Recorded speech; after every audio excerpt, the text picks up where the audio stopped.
let's say you found a skeleton. How would you tell it's a demon? You personally, how would you decide? Well, interesting question. I don't know. I'd have to do some research on that.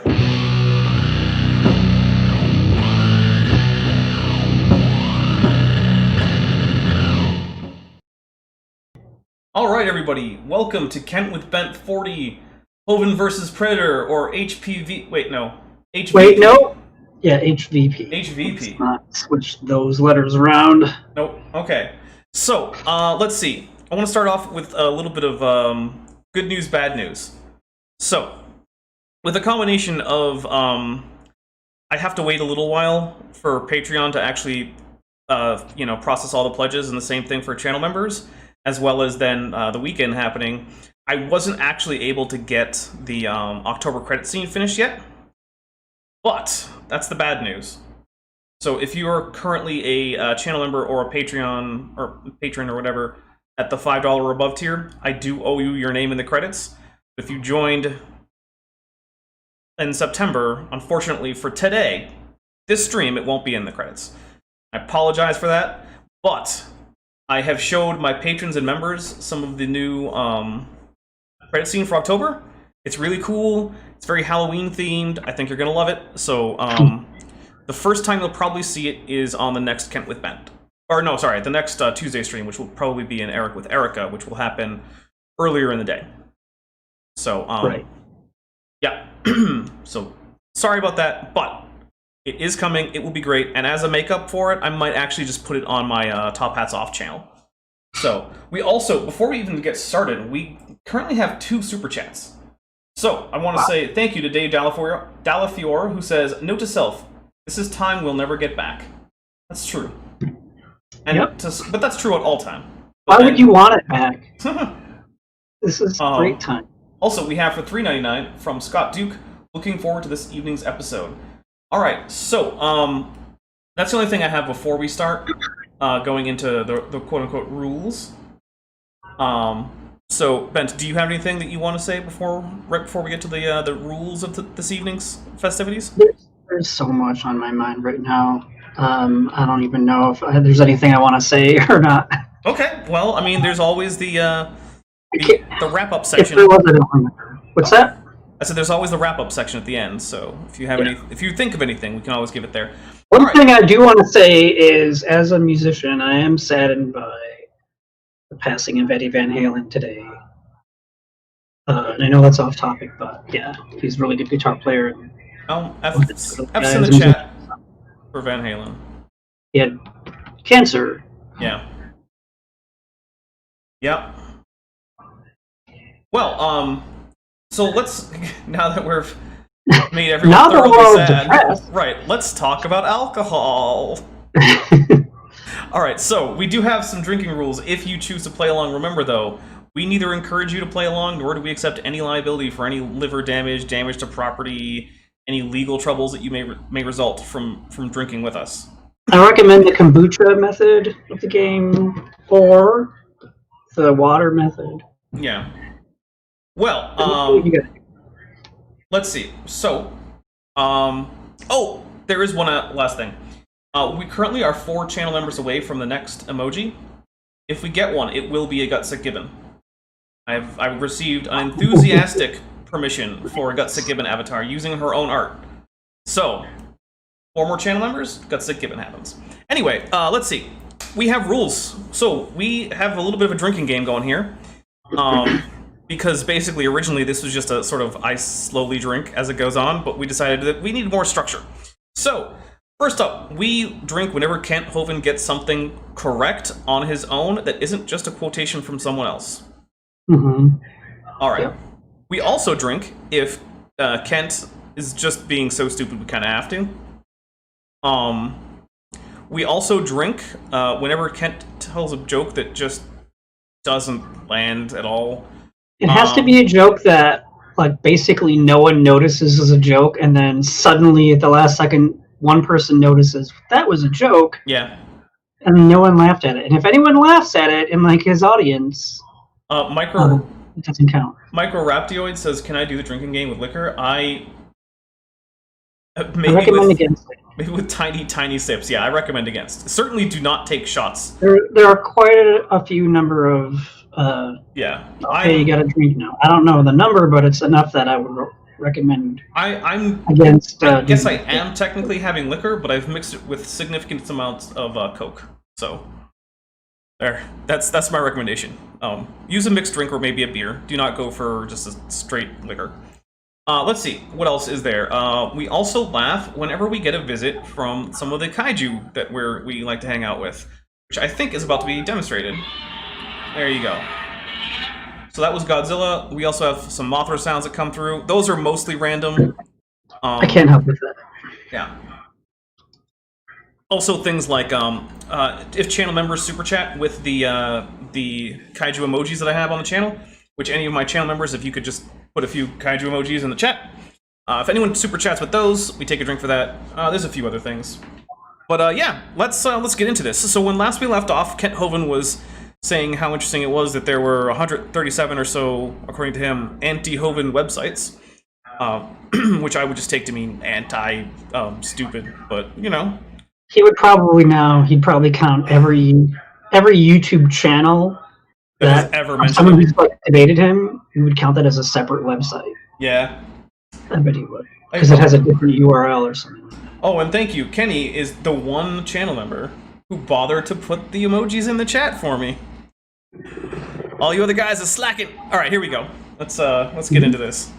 And do not forget to hit like. It does help. But here we go. I have really stirred up a hornet's nest.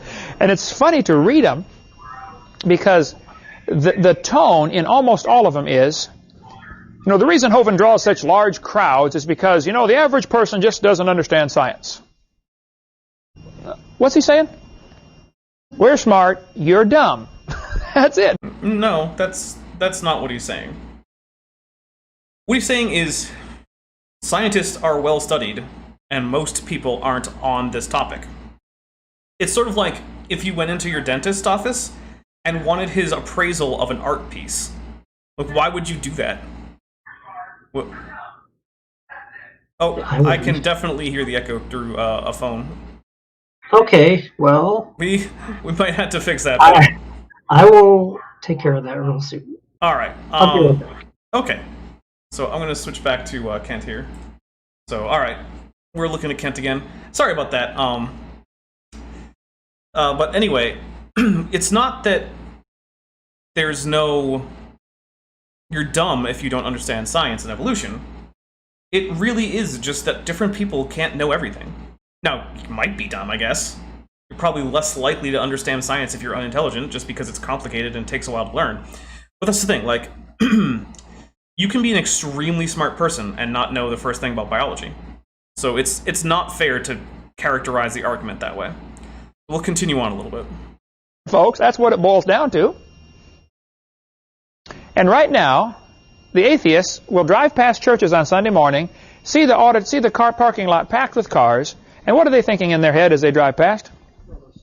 Look at all those stupid people. Well, I'm going to take a drink for the quick attribution of motive where he doesn't actually have any. I don't actually know too many atheists who would say that religious people are unintelligent and that the clear sign of this is simply that they are religious.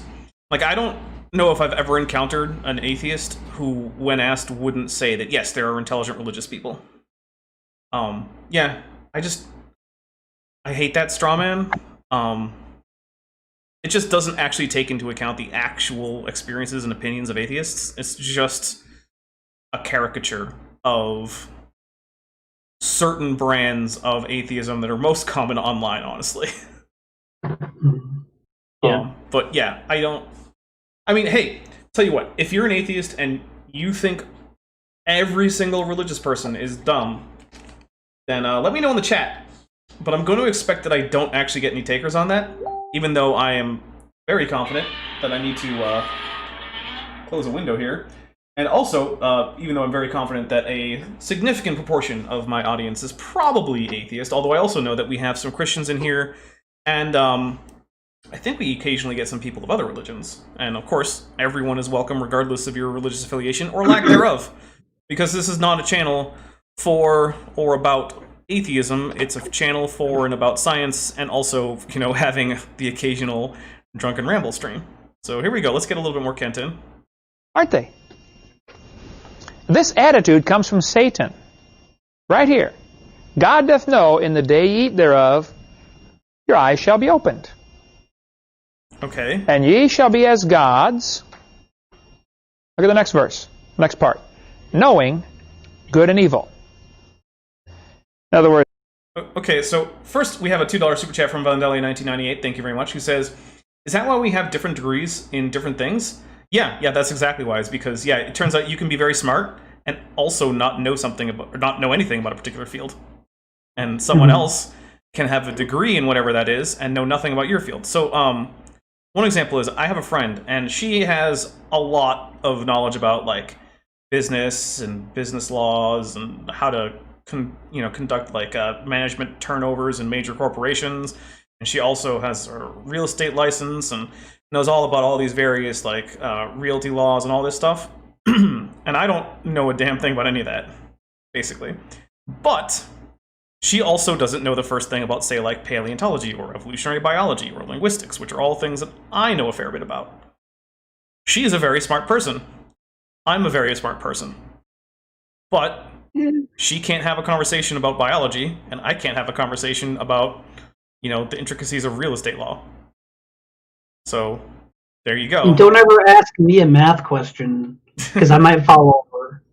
Actually, I had a math problem the other day, and it took me a little bit of time. I had to figure out how to like normalize this, but not quite normalize. I had to like map a set of values to an inverted range with basically random start and end points, and so that it would map smoothly. And it took me a little bit of time to figure it out, but I did. I came up with an equation. I fell over.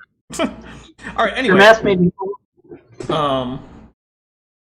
Vesta Freya says, as an atheist, most theists are not stupid or dumb. Yeah, I think that's the general consensus with this. But the other thing I want to say is, he's talking about how this relates to like the serpent in the Garden of Eden. And also, by the way, I'm sorry, my audio is going to be a little bit lower tonight, but basically, I was pretty dehydrated this morning, and I don't want to get that way again, so I'm keeping the air on in here. So that's probably why there's going to be some slight audio quality drops. But yeah, so if this is relating to the serpent and the snake, and you know, on the day you eat thereof, you shall be as gods, meaning that, you know, the knowledge of good and evil will be imparted. If Christianity is true, especially if Kent Hovind's version of Christianity is true, then atheists are just as much subject to that event as Christians are, and there is no difference in terms of like, you know, the whole original sin thing between atheists and Christians. The only actual difference would be that Christians would say that they have their sins, including original sin, forgiven, although I'd also point out that there are groups of Christians who do not think that original sin is a thing that you need forgiven yourself, and you instead need to be healed from the curse of being sinful. So there's a distinction there, but whatever. I mean, Kent Hovind probably doesn't know anything about the arguments about the nature of ancestral versus original sin. So Yeah, there's a lot Kent Hovind doesn't know about, and we're about to get back into that. Yep, here we go. it's Eve. I know God told you not to eat off that tree, but if you will gain knowledge. You will be enlightened. Which was true. Lucifer means the enlightened one, or the light bearer. Yeah, light bearer is true. Enlightener is not true. He's the light bearer. Lucifer was his original name. And he still tries to bring people this idea that you just follow me and I will give you more light. I will give you more knowledge. You will be enlightened. That's why on the back of your $1 bill, I don't think I have a $1 bill here. My wife got to my wallet. But on the back of a $1 bill, you see the little pyramid on the back with the little eye on top? That represents Lucifer, the enlightened one. Thank you. I'll take up an offering here. I'm going to need a citation on that. This is a satanic symbol on the back of your dollar bill. No, it's...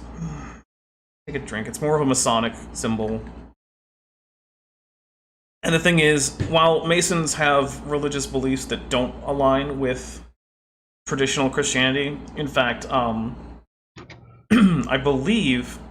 I'm very confident that overall the Eastern Orthodox Church bans membership with the Masons, and I think the Catholic Church does as well.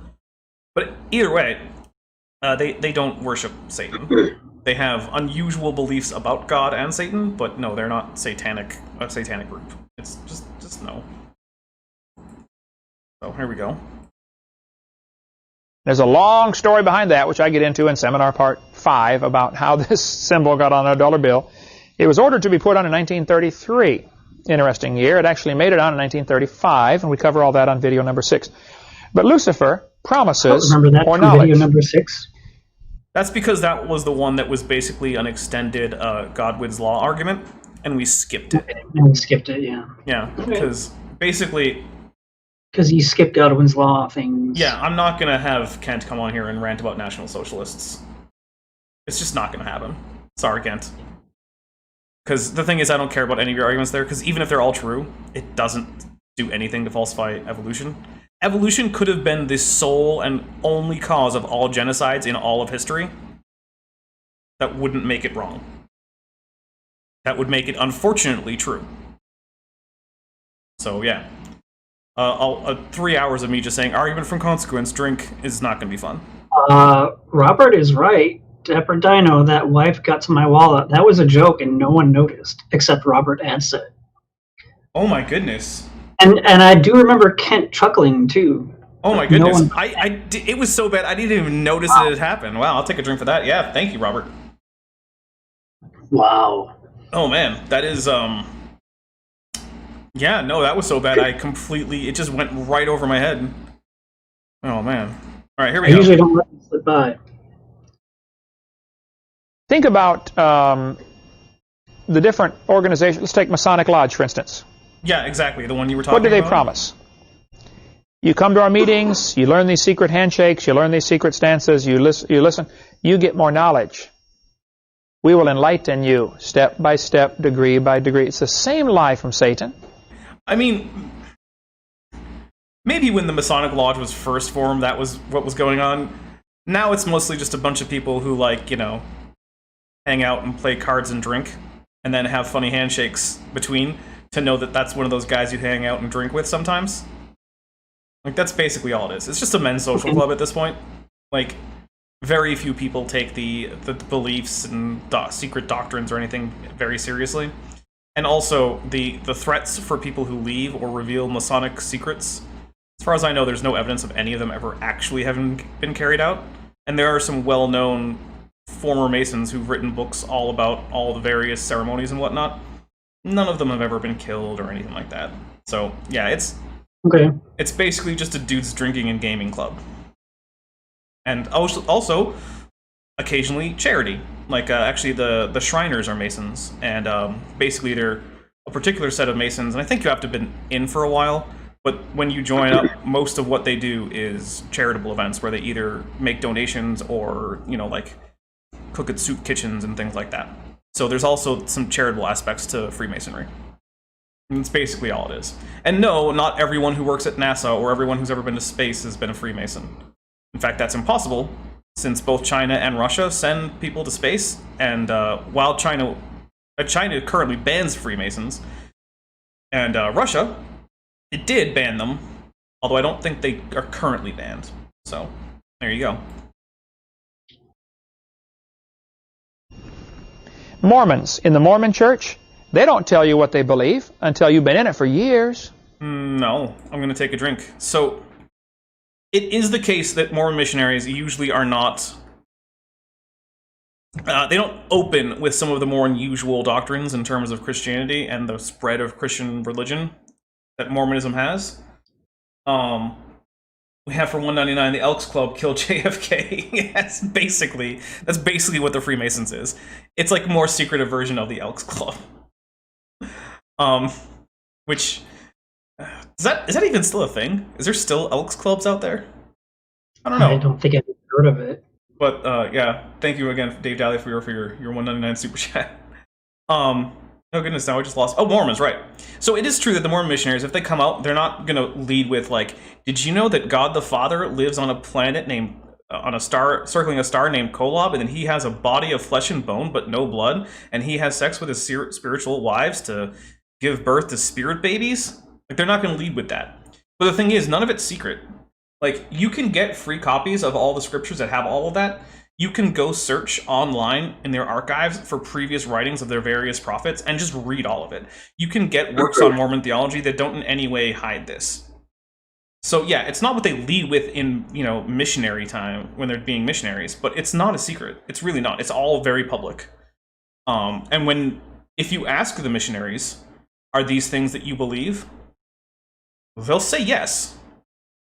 They're really not there to lie to you about their doctrines, but since those are all things that they don't think are as important as leading with the whole, you know, like, Jesus is a thing, he came and, you know, saved us, and he came to the Americas, and we have his New Testament, those are all the most important things in Mormonism, so it's what they lead with.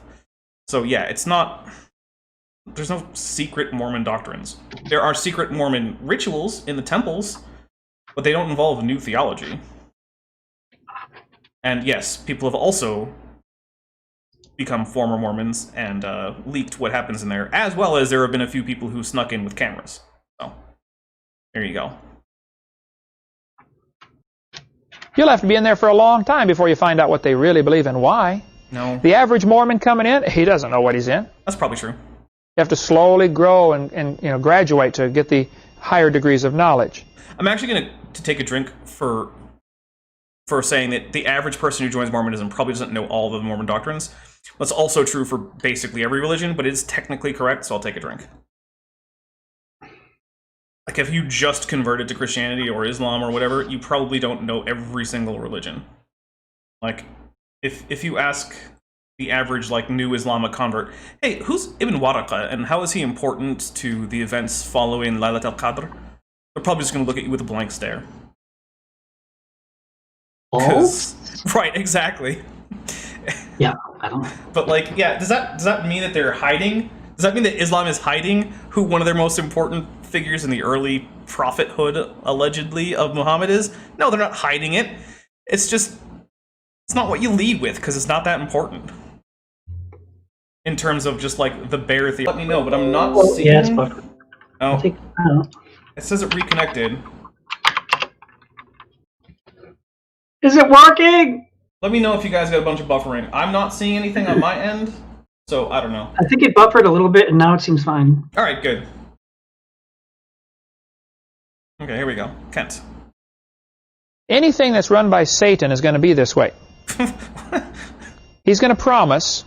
God's holding something back from you. God doesn't want you to know. Now, look at this verse. Who can find Romans chapter 16? I don't have the verse in front of me. Romans 16, I don't know the verse number, but God said, or Paul said, I would have you wise unto that which is good and simple concerning evil. Actually, I'm going to take another drink for that, because, okay, what Kent is describing is an esoteric religion. Now, a lot of people don't know what esoteric means in terms of, like, technical terms for theology, but what esoteric means is that the amount of the religious doctrines that you're given are revealed slowly as you enter into higher and higher levels of, like, the ranking of the religion. A lot of Gnostic religions, including Gnostic versions of Christianity, were esoteric. In the modern day, Yazidism is a bit esoteric, if I remember correctly, but I might be wrong about that. But one thing that's esoteric, although it's being a religion is a little bit up in the air, is Scientology. So it has religious overtones, so I'll just say it's religion adjacent at least.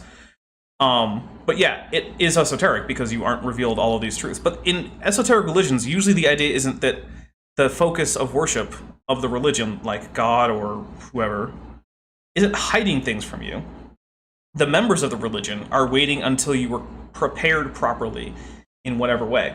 So, in, say, most esoteric religions, the idea is that you haven't reached enough spiritual progress. You're not, close enough to whatever the end goal of the religion is. And as you progress, more things are revealed to you because now you're spiritually prepared to handle them. And similarly, in, say, Scientology, you're not supposed to be exposed to these ideas until you've gone through enough Scientology training to supposedly know how to properly handle them from your mental capacity. And Dave Delafiore says Amway is esoteric. I don't think MLMs are esoteric. I mean, do they tell you new things as you rise up in the ranks? Maybe. I've never really been involved with an MLM. I do know some people, because of course everyone knows some people who are involved with MLMs, right? But yeah, so esoteric religions are not what Kent is characterizing, where God's hiding something from you. No, they're just not. Or at least there are none that I've ever been aware of. Romans 16, where's that one? Simple concerning evil. Romans 16.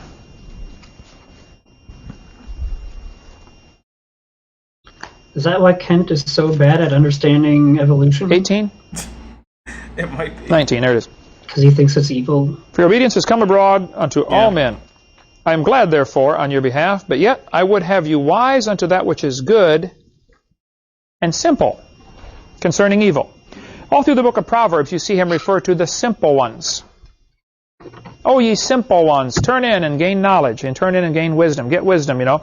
All through. Wait, is it be simple?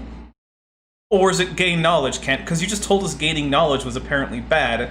You wanted people to be simple. But now you're saying the Bible says that simple ones should gain knowledge and become wise, thereby not being simple. Because of that ridiculous contradiction, I'm going to take a drink. Pick a lane, Kent. Is knowledge good or bad? Figure it out. Alright, and for $5, Adam Morgan says, even after a few washes, my Dapper Dino blanket is still soft and has its design. Worth a buy. It's thin, but warm. A perfect throw blanket. Sorry. Yes, actually, I have the only one I've actually physically been around is that one that you can see there. But it struck me as a pretty decent quality, and I was actually a little concerned because I was like, I don't know that I've ever had a Teespring like felt. Is it felt? You don't need to wash it, by the way. You might if you spill something on it. No. All right, No. fair enough. Just have a dirty blanket, guys. But It's yeah, not- no, it is not actually dirty. quite It doesn't nice. get dirty. If you do want one, they are a little on the pricey side, but they are linked in the description under merch store or Teespring store. I don't remember which one. But yeah, you can also get stickers and T-shirts and mugs and are there hats? I think there are hats. I don't remember seeing a hat. Maybe there aren't hats, but there are pillows. You could have an entire bed of Dapper Dino if you want, which kind Aren't there of sounds body weird. pillows? No, there are no body pillows. Why not? I don't think Teespring offers that. Because if they did, there would be. But I think they offer masks, though. they do now, which I have not actually updated. I should probably get on that. Me neither. All right. Yeah. Maybe I'll actually make a poll about that. Like, if I offer Dapper Dino masks, would you get them? But anyway, we're gonna get a little more Kent in. Proverbs, you see that? It's simple ones. The word simple means unpleated. They tell me when you make a skirt, and if it's just a straight skirt, it's real simple to make. But if it's a pleated skirt, it becomes much more complicated. Well, that's true. I'll take a drink to that. A pleated garment is much more complicated to build. Yeah. To sew, whatever they do to garments. Construct. And Solomon, writing the book of Proverbs, writes to the simple ones, those whose life is not complicated. You've probably figured out by now, the old... Kent, I just figured something out. What? Kent is simple because his brain is unpleated. It doesn't have any wrinkles. Wow. I wouldn't be surprised. Oh, man. That's an autopsy I'd want to see. I don't know. Then again, I'm not a big fan of watching autopsies, but I work with a mortician. Yeah, I know. I'm in a band with a mortician. I've seen, actually only one, but I've seen parts of others. So fair enough. All right, here we go. The older you get, the more complicated life gets. Not only, when you're a kid, all you basically got to worry about is, brush your teeth, take a bath when they tell you, and go play, right? As you get older, more and more responsibilities come in. You're going to get a car. Wow, I can't wait to get a car. Well, when you get a car, that's great, but life becomes more complex. Now you better learn to change oil in your car. That's something else to think about, isn't it? And check the tire pressure, or else you're going to wear the tires out. And then you get your own house. Now how complicated does life get? Now you got to check the furnace filter, and the older and the more junk you accumulate, the more complex life. Oh no, was that a joke? Yeah, it was. I made the joke. Oh, I thought you were quoting Ken. I'm sorry. Life gets, No. right? I heard, who was the guy who ran for president? Ross Perot. He said, those guys, I'll take a those drink. That big is true. giant Ross Perot yachts, he ran said, for they're not president. happy. He said, go down to the dock where they got their big yacht, and they're cussing and screaming because some pump doesn't work. You'd be better off to not have the yacht. The more stuff you... Actually, I'll drink to that too. A lot of people I know who own boats have had the boat be like one of the biggest sources of stress in their entire lives. And then Vester Fryer says, Dapper Dino, are you suggesting that Ken Hovind is smooth-brained? That was the implication, yes. Mm-hmm. Yep. get, the more complex life You know gets. what else is complicated? And the Bible says taxes. Too bad we don't have a Kevin Malone to help us do our taxes, federal and state. That's what Kent could have used. Yep. Oh, goodness. Here in Romans chapter 16, God would like us to be simple concerning evil. And I think this is a concept here that I think it's ridiculous for our school system to be teaching kids about drugs and sex education. Everybody says, well, they ought to know about this. No, they shouldn't. Keep them ignorant. Keep them simple. You teach a 5-year-old sex education. Why on earth? First place, he's not interested. Okay? So that actually brings up an interesting discussion, which is what is appropriate in terms of education at what ages? And I would agree that there is an age where it's too early, but then on the other hand, you need to be able to have kids be able to be on the lookout for things like whether or not they're being abused and what they should do about it if they are.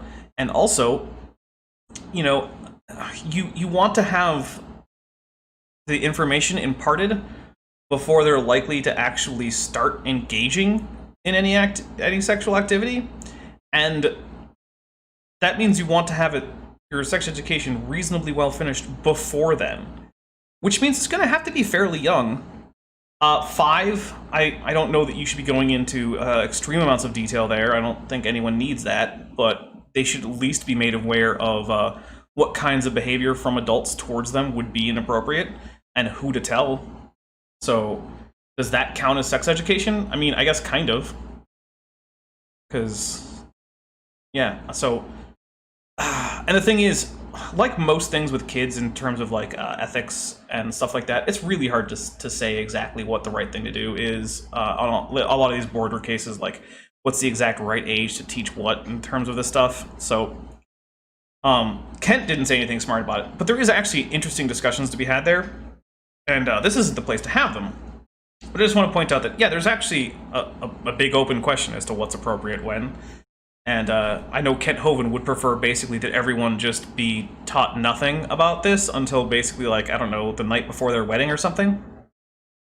But that's just not a realistic way to continue to have a safe and healthy society.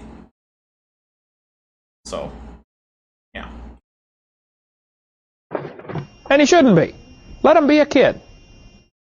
And I get worried. Some people have this attitude that we ought to study evil. You know, you ought to spend time studying all the drugs in the world. No, forget them. I wouldn't recognize heroin if I saw it. Okay. I believe that. I'll take a drink. Well, I don't know what it looks like. I don't believe that. I've seen the It white may have powder been on true at TV. the If time, some sugar looks like he that. was in Flour. I prison don't for how know. long? I couldn't tell if I saw it. Nearly a decade. Oh, And I'm happy that way. Drink from all through.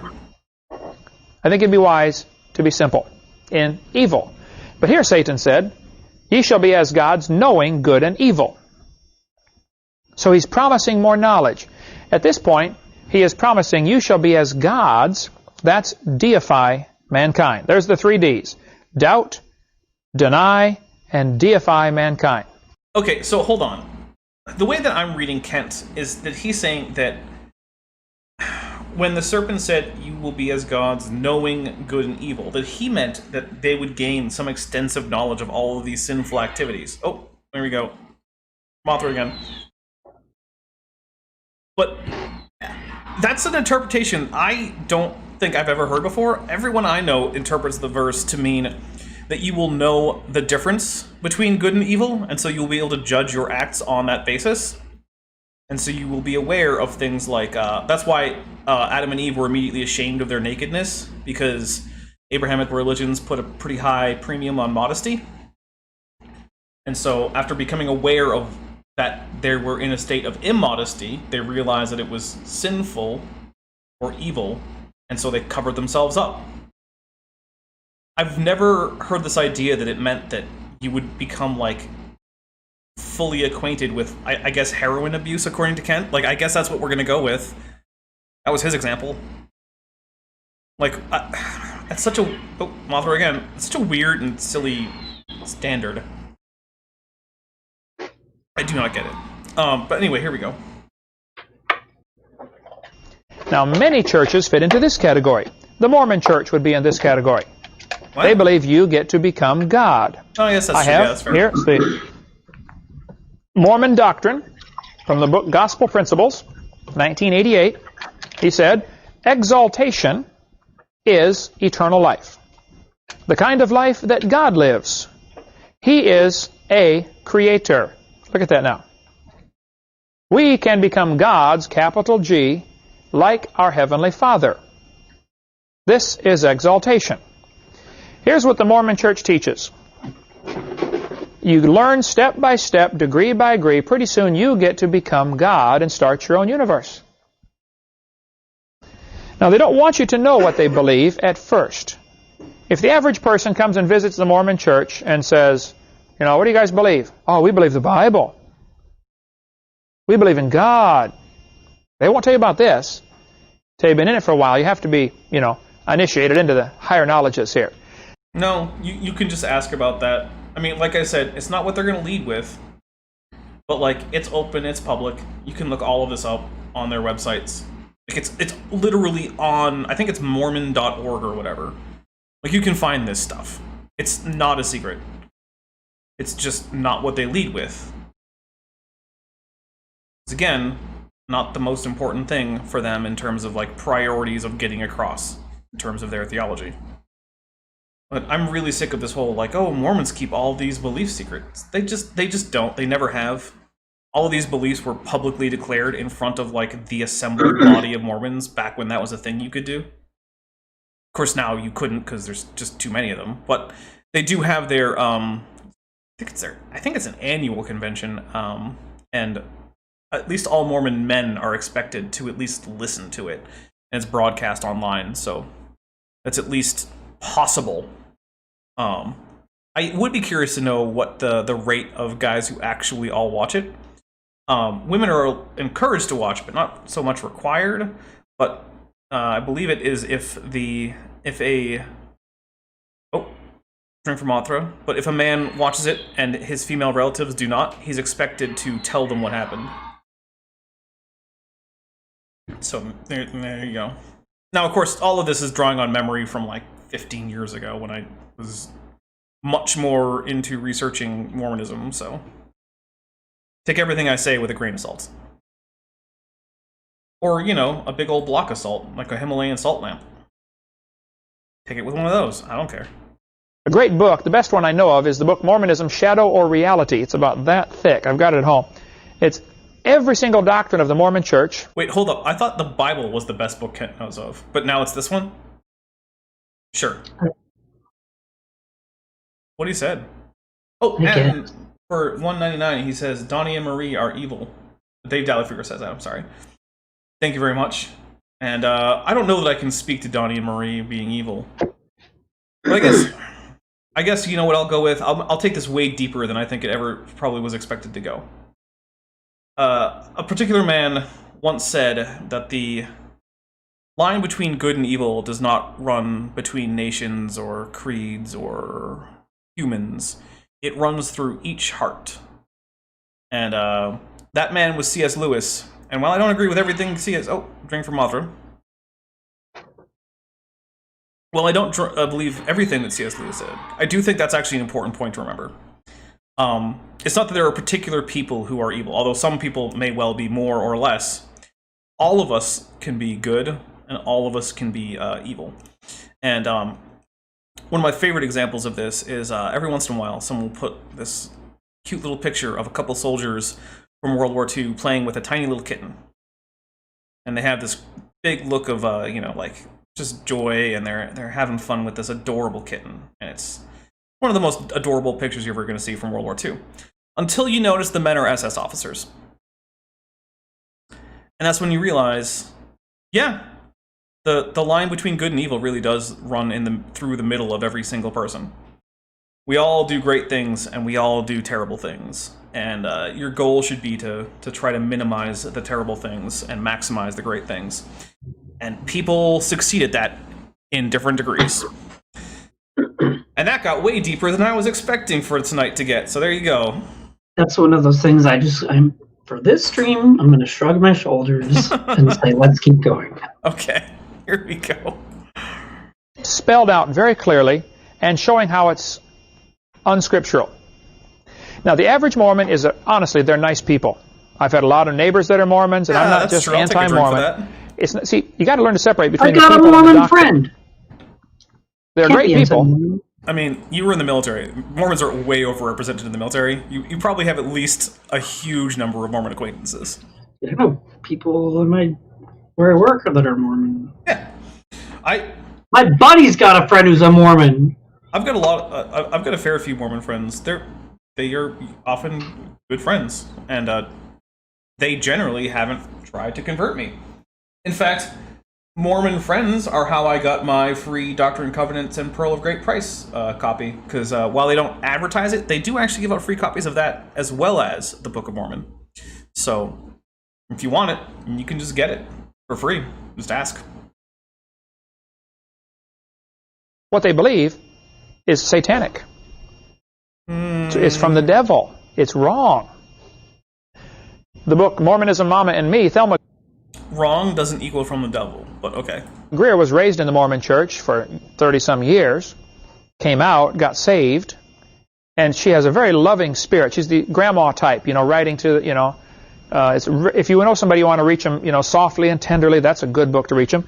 If you get somebody who's just logical, rational thinker, the Tanner's book, and there's the phone number there, is an awesome book to reach Mormons. Another one I just read recently, the one on the right here, Mormonism, A Way That Seemeth Right. This guy took a tremendous approach. He compares all the different Mormon books. Okay. Did you know in one of their books it says, if you have more than one wife, you're damned. In another one of their books it says, if you don't have more than one wife, you're damned. Yeah, but Kent, you're the one who went on about why the obviously contradictory numbers of chariots and chariot crews and horses wasn't a big problem because of all these convoluted things that you said that were stupid, like 7-horse chariots. What? I'm pretty sure that if you can do that, that all the Mormons can come up with equally plausible explanations for this. So... I don't remember, was last week's Kent with Bent all about Mormons? No, but it seems like this one is. It wasn't, but this one is, and it's kind of weird. Yeah, I'm kind of tired of talking about Mormons because, I'm not here to deconvert you from Mormonism or to tell you that Mormonism is wrong, or, I guess I'll call out incorrect information about Mormonism, but,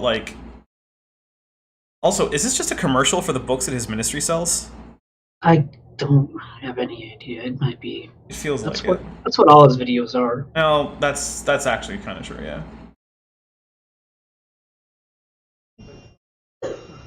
Looks like you got a problem, don't you? He just compares all the... And they claim all of them are Scripture. Yeah, we'll just... So he just lays it out, compares them all, says, okay, sweetly bring them out, use one of the other ones. Okay, Still I don't know if I... Right?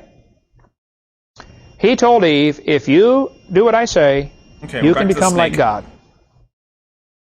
That idea originated with him. Think of all the different religions of the world. Let's pick some of those who believe you can be reincarnated. You come back, have another karma, another try at it. Another karma? I'm going to And if you're good, you get to be a little higher. If you're bad, you're a little lower. So just keep being good, and you get to become God eventually. Another karma. I'm not even going to comment on why that's stupid. Everyone here knows why that's stupid. Lady called me today in the office, and she was wondering about, the Catholic Church and all this stuff, and she's a Catholic. And she said, what do you think about the Catholic Church? I said, well, I would good. put all religions in the world, all of them, into two categories. The do and the done. Oh, drink from Mothra. Simple way to categorize them, okay? The do kind says, you must do something to please God and go to heaven. The done category says, it's already been done. It's not what I do, it's what's been done for me. You can also break them up and call them the faith I'll and let the him go works. for a little bit. The do and the done. Do you have to do something? An atheist linguist says, I'm pretty sure karma isn't an accountable noun. That is correct. that is in fact a non-count noun. Which, by the way, I love that we have a linguist in here, because it doesn't come up much on the channel, although it does sometimes in Count with Bent. But languages is also one of the things that I love, and I spend a lot of time working on and learning about. And Kemp really harps on it in his King James only, Got you know. Mothra. Yeah. But I will say, one of the things I take great pride in is that quite a few times, actually, Kent Hovind has referenced something having to do with the original language of various texts. And every single time I've been able to check up in the original language and show why he's wrong, or in one case right. Because I will say, when he said that in one of the Anglo-Saxon chronicles it talked about dragons coming, that was true. That we did check on that.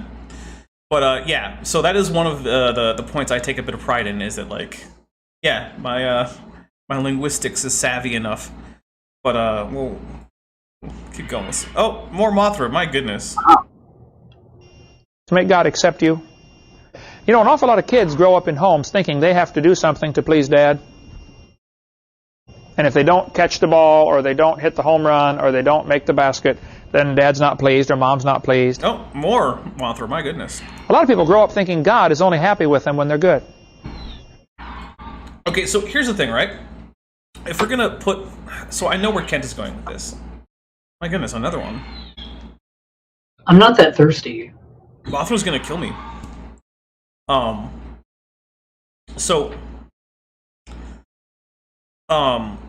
With the whole do or done thing, so in order to actually make this consistent, what Ken is going to have to do is say that in Christianity, you literally have to do nothing.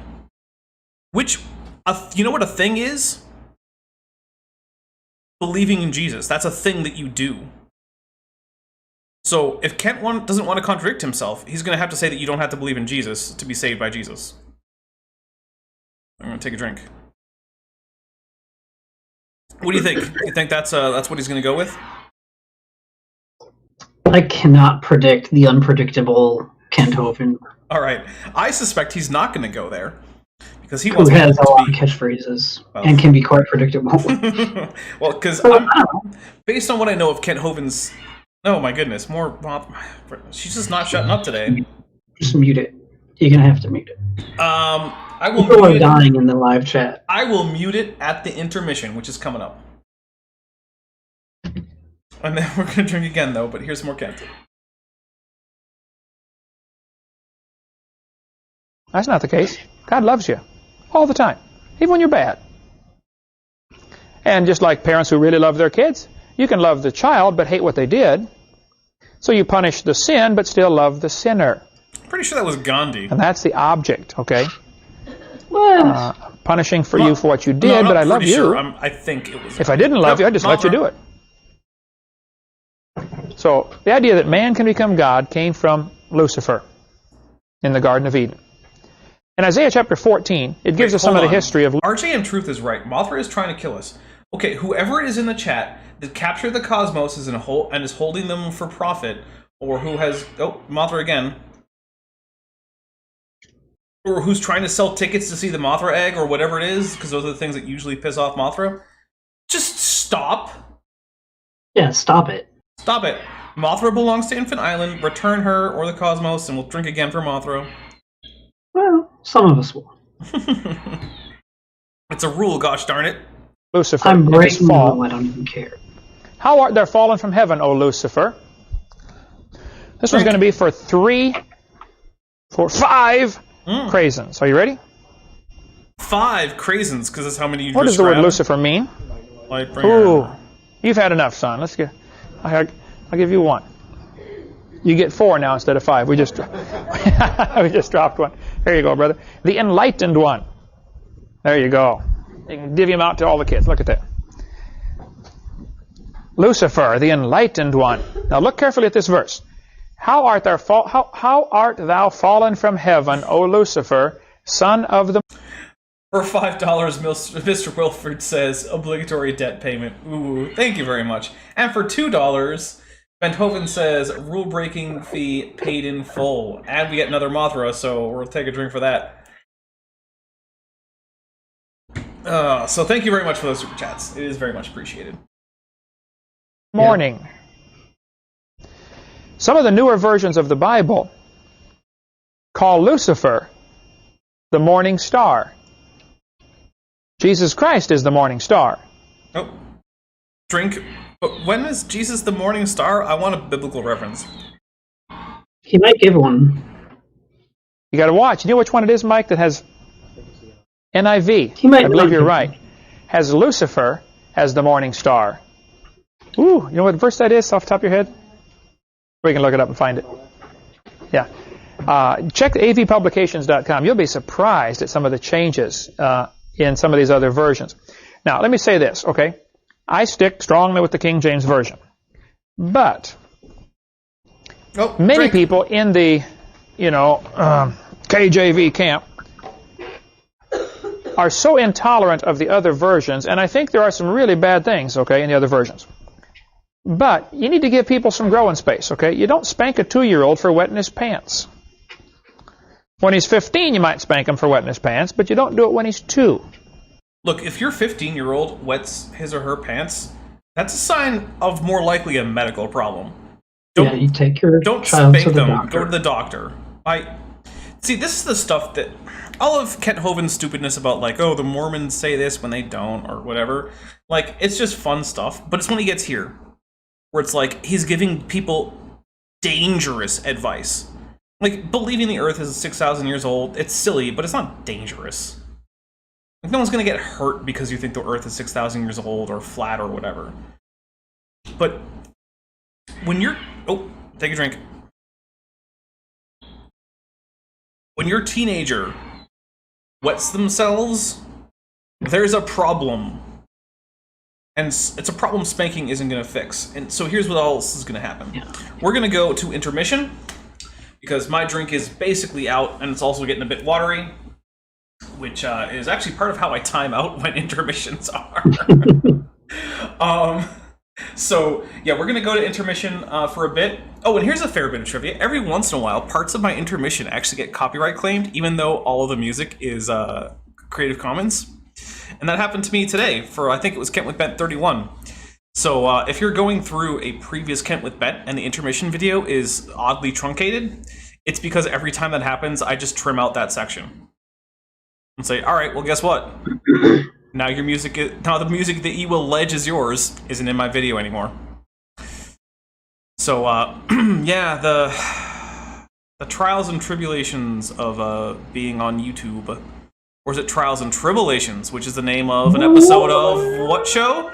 Star Trek. Which Star Trek? Deep Space Nine. There you go. Which, in fact, was sort of a follow-up on Trouble with Tribbles, the original series. Anyway, all right, here we go. Take a listen to the wonderfulness that is the intermission video.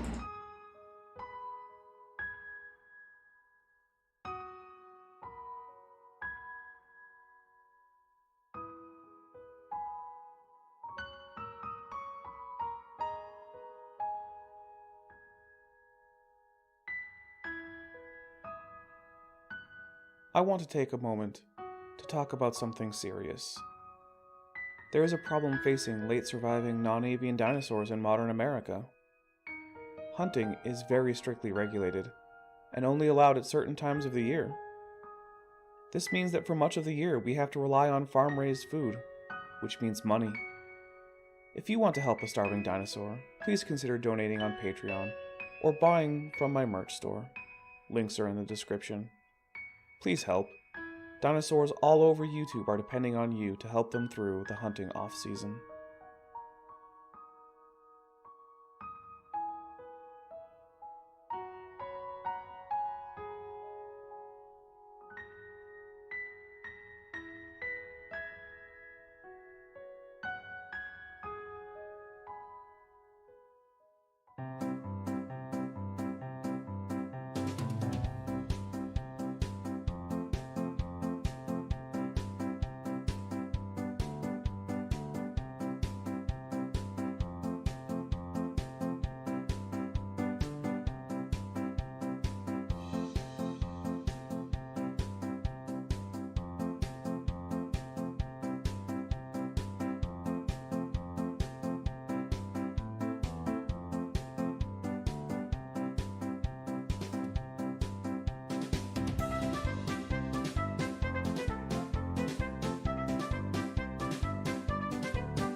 お、何？誰？お、こちらですか？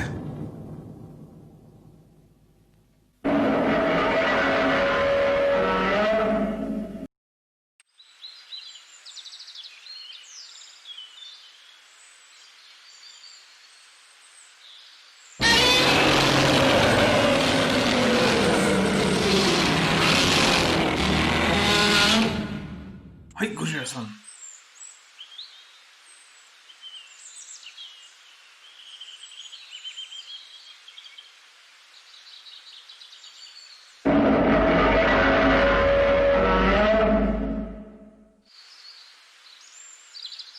はい。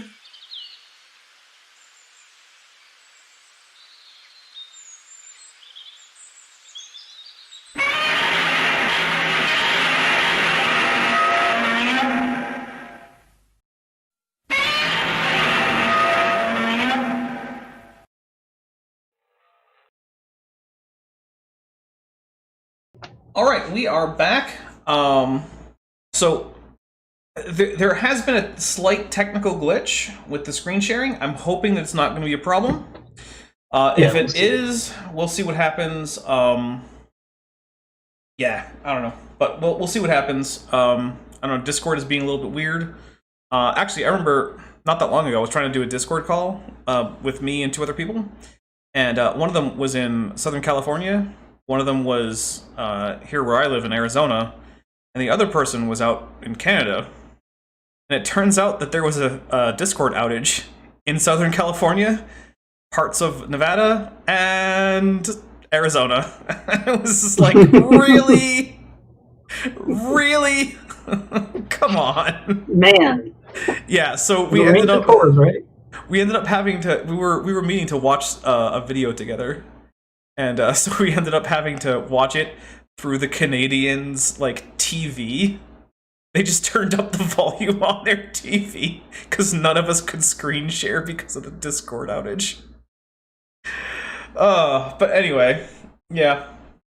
And also, I noticed there's a few slackers here who haven't liked the video. So come on, guys, give me a hand. For every like, Kent Hovind will eat a bag of apricot seeds. Yes. Oh, perfect. I would like to make that bet with him. That's a great comment. Yeah. All right, here we go. Let's get some more Kent Hovind in here, and hopefully it'll work. You have to allow them some growth time. Oh, and I think if a young Christian is reading the NIV or some other version, fine. Give them some growth room, okay?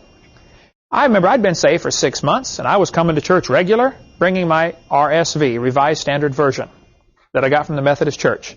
And I was underlining passages and thinking, wow, I was reading my Bible an hour a day. And I was growing in the Lord. And my preacher said, Kent, you ought to get a Bible. I was hurt. I got a Bible. What do you mean I ought to get a Bible? He said, no, you ought to get a real Bible. I said, what are you talking about? He said, well, this one's got a lot of problems with it. Look at this. And he showed me some verses. I said, wow, you're right. Was Jesus born of a virgin or was he born of a young woman? Well, there's a difference. Mine had him born of a young woman. So hold on. Bible. Tesla Ranger actually found the verse that Kent Hovind didn't give us about Jesus being the morning star. So apparently it is Revelation 22:16. I, Jesus, have sent my angel to testify to you these things for the churches. I am the root and the descendant of David, the bright morning star. Fair enough. So, I would say that Revelation is the book of the Bible with which I am the least familiar, because that stuff's crazy. And I'm not the only one who thinks that. You know who else thinks that? The Catholic Church, the Eastern Orthodox Church, Oriental Orthodox Church, the Anglican Church. Yeah, they're all like, yeah, we're not putting any readings from Revelation in our services, because that stuff's weird and crazy. It's in the Bible, but like, yeah, maybe don't draw a huge amount of your theology from it. It's also... Some books are read more than others. Yeah, it's actually the book of the Bible, as far as the New Testament, that had the longest road to being accepted as canonical. And there were actually a lot of churches up until very late in terms of the period before the current New Testament canon was promulgated widely, that were like, nah, we're not counting this. So yeah, even Christianity has historically been a bit iffy on Revelation.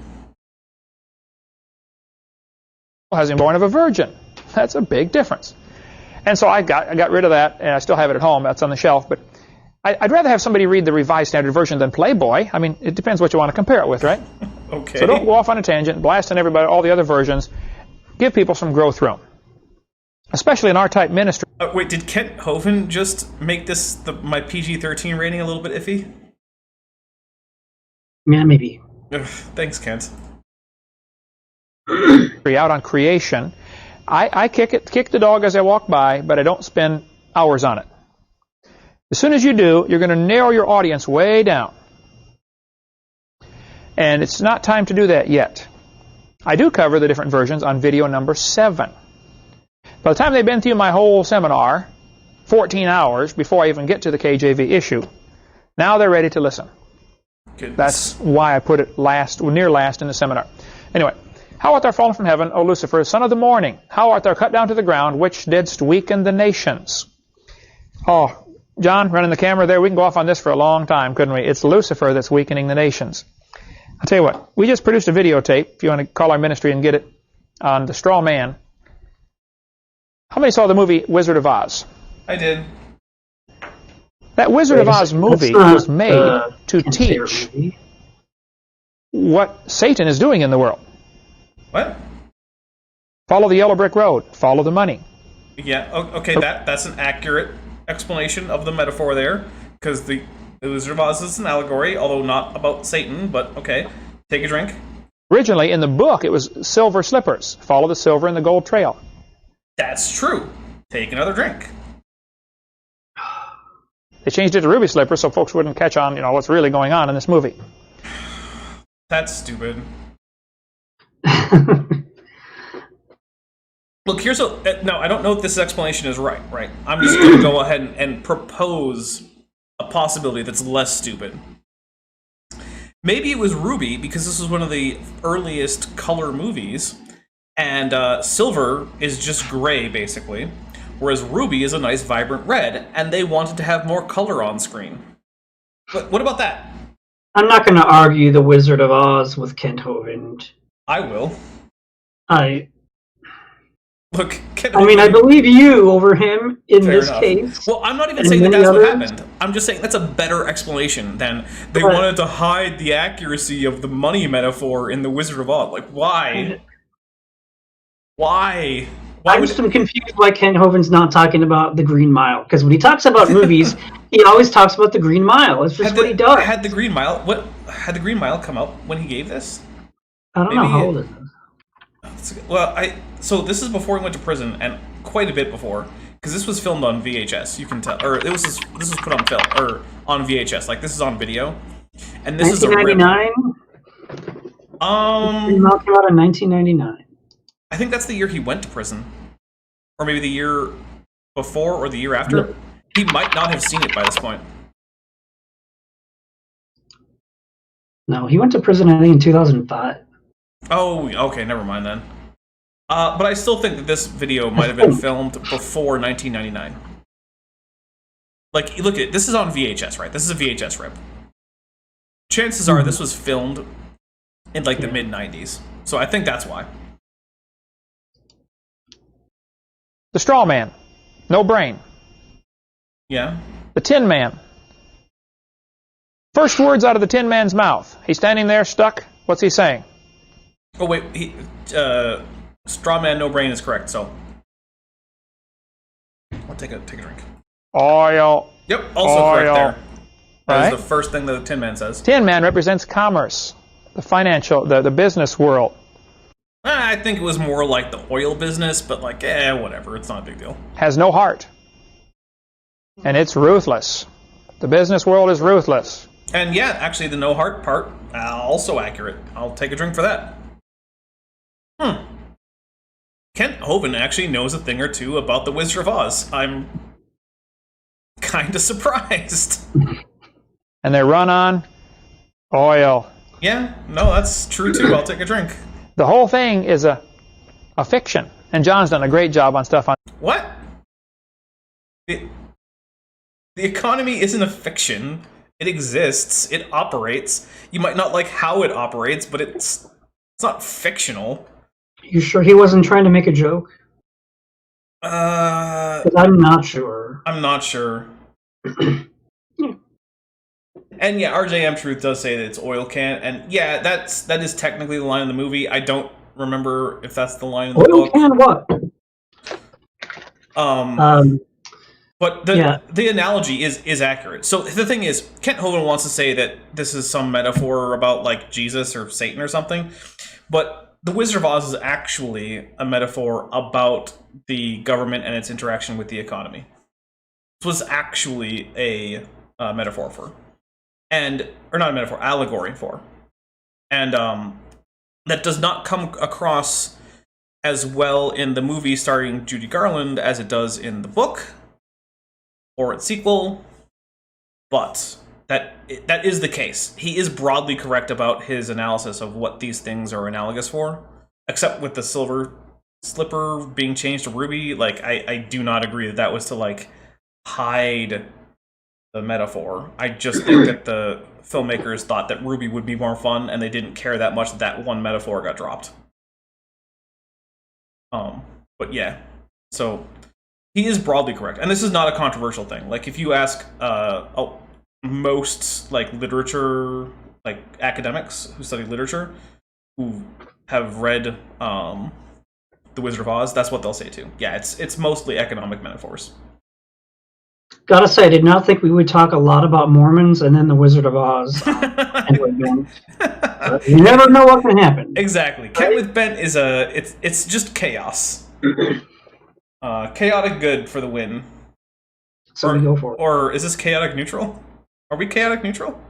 Yeah, sure. I'll be neutral. Okay. Yeah, we might be chaotic neutral. I'd like to be neutral. I try to be. The funny thing is, if you've ever taken one of those, like, what alignment are you from D&D? I basically get from either chaotic good or lawful good pretty much every time, depending on what the quiz thinks lawful means. So, yeah. So there you go. I very rarely get neutral good or like lawful neutral or anything like that. No, it's always either chaotic or lawful good. Neutral good, no, never. It just doesn't happen. But here we go. That he's running the camera there if you want to see him later, or get our videotape on Strawman. But it is Satan that is weakening the nations. When Dorothy gets to the Emerald City, there's this huge Oz. Nobody gets to see the great Oz. Remember, and they finally get in to see him, and his big, huge face and smoke and flame shooting up, and everybody goes running out, and the lion crashes through the window, you know, and they're scared stiff. Accurate depiction of the At the end of the story, they find who this Oz really is. It's a little bitty man behind a curtain pulling a bunch of levers, isn't it? Yeah, also accurate. It's all smoke and mirrors. Also accurate, sure. And Lucifer looks huge to the average person. Wow, you can't fight. Yeah, but the thing was that the Emerald City wasn't a metaphor for Satan. It was more of a metaphor for things like the Federal Reserve, because of the green. Because of greenbacks. So any movie with a good guy and a bad guy, the good guy has to be like God and you, and like the bad guy has to be Satan always. Okay, sure, but here's the actual metaphor, right? So we have the silver slippers and the yellow brick road, right, representing silver and gold, which is the bimetallic system, which was the primary system that the U.S. used for valuing its currency before the institution of the Federal Reserve, especially, and then even more especially before Richard Nixon finally closed the gold window for all parties, because he closed the gold window for Americans, which was basically your ability to take dollar bills and exchange them for the equivalent value in gold. That was closed for Americans long before Nixon. But Nixon, if I'm remembering correctly, finally closed the gold window for foreigners. So non-US citizens used to be able to exchange their dollars holdings for actual physical metals. But then Nixon was just like, nah, I'm going to go through this real quick, and then I'm going to read Eric Verteller 92's super chat.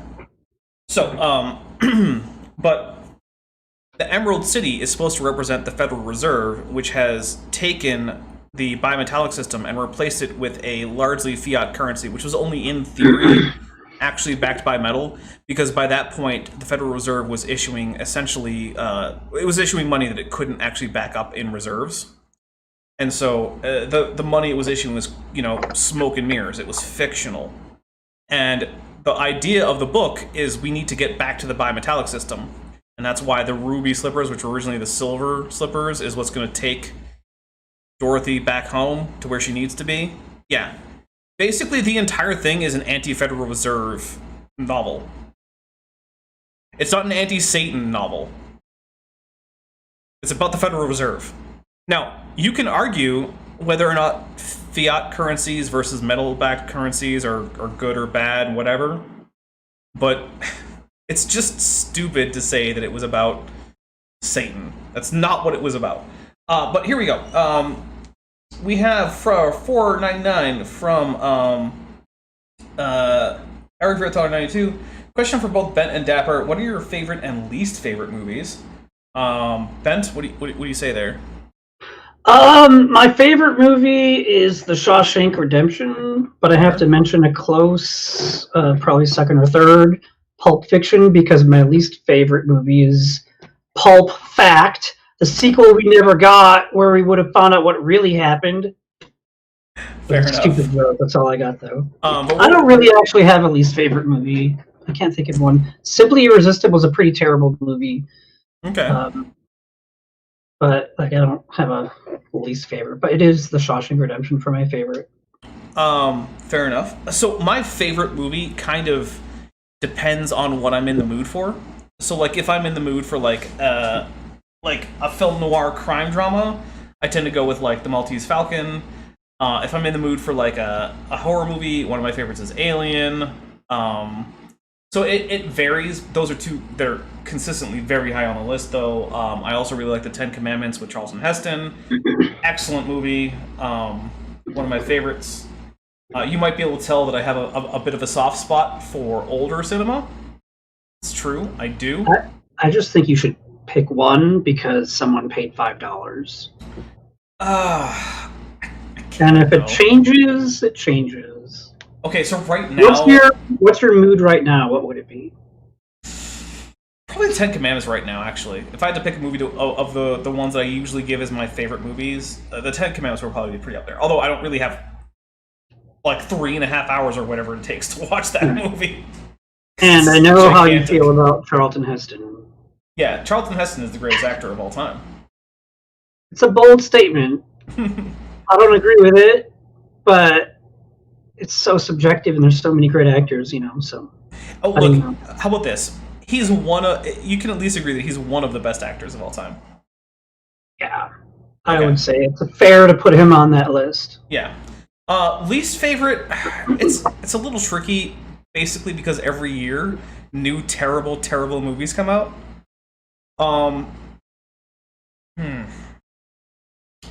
You know what I'm going to go with as my least favorite movie that I've seen?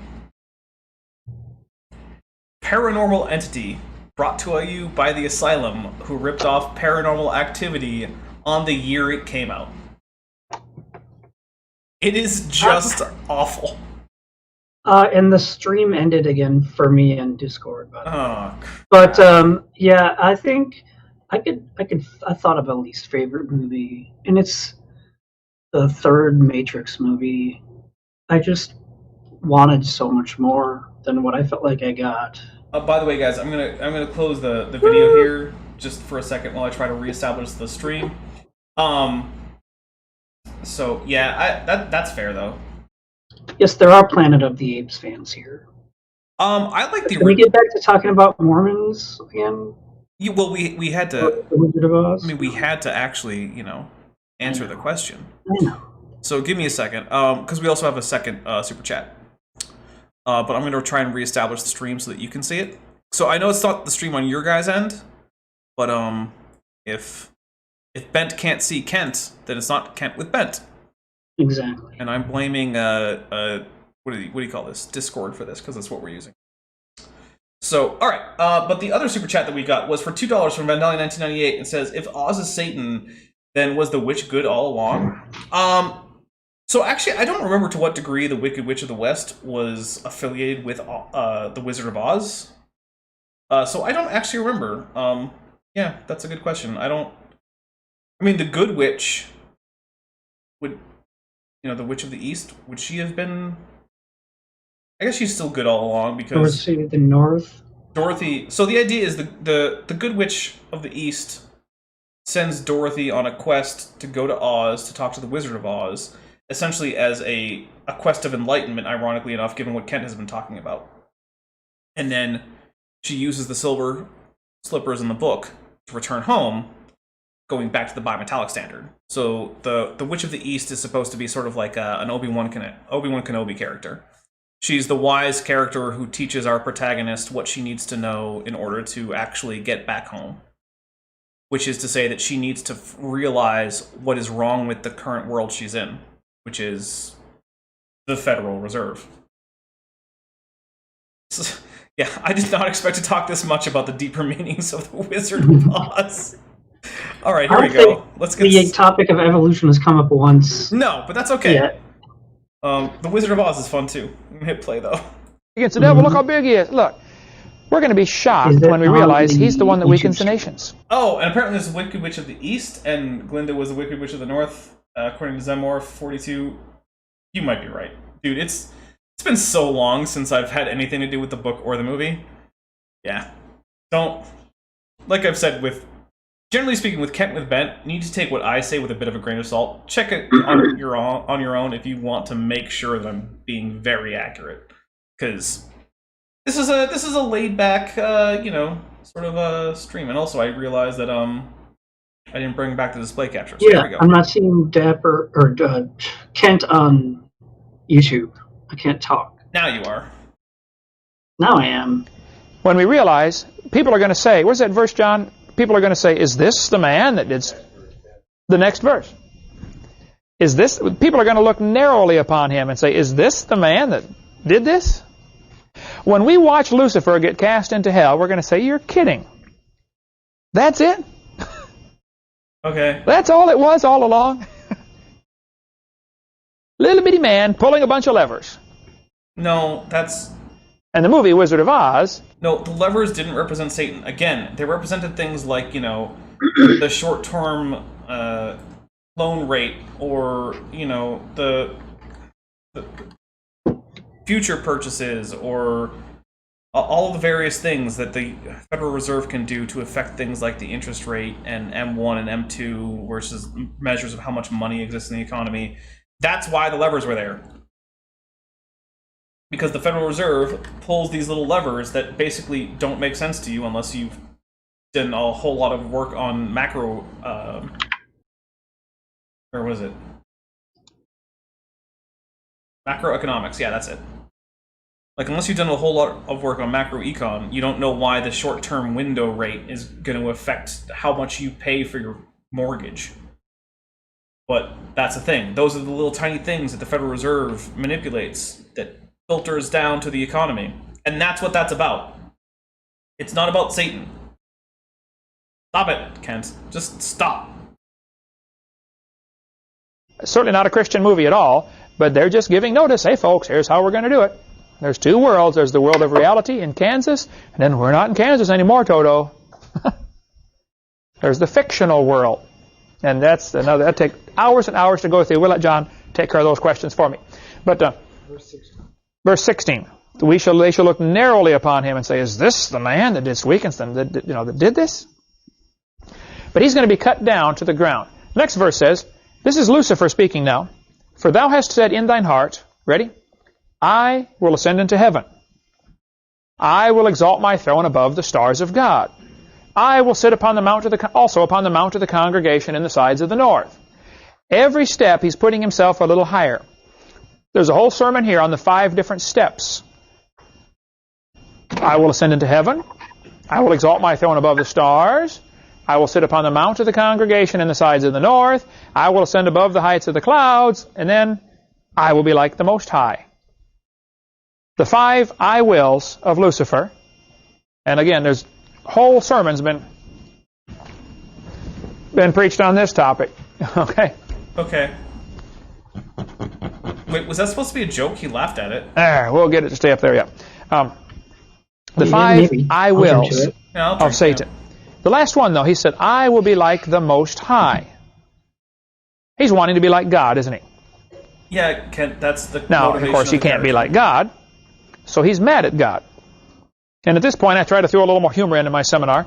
You know, he wants to be like God. He wants to be God, actually, but the job is not available. So he's mad at God. But he can't do anything to God, so he's mad at us because we're made in God's image. The reason Satan hates you and hates me is because we remind him of God. A good illustration here is a coin. I don't have any coins. Man. But then he hangs out with That one was God, expensive. asking God if he can torture Job. Yeah, so the book of Job is one of the more interesting books in the Bible because it's one of the few books where Satan does much at all. And apparently, according to the book of Job, Satan is just someone who can just kind of hang out with God and be like, hey, God, what's up? And God's like, oh, you know, just hanging out and watching my good buddy Job being all great and awesome and godly. And then I bless him.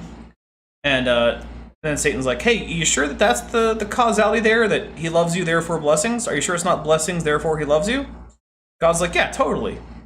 And Satan's all like, okay, let's test Prove that. it. Yeah. And God's like, all right, Okay.